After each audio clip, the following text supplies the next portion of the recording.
当巅峰齐秦遇上巅峰张国荣，现场一人一首代表作，音乐伴奏突然消失后，你觉得谁的唱功更胜一筹？第一首齐秦大约在冬季。没有你的日子里，我会更加珍惜自己。没有我的岁月里，你要保重你自己。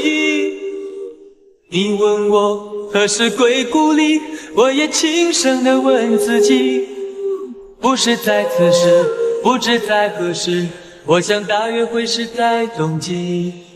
不是在此时，不知在何时，我想大约会是在冬季。第二首张国荣风继续吹。过去多少快乐記憶，何妨與你一起去追，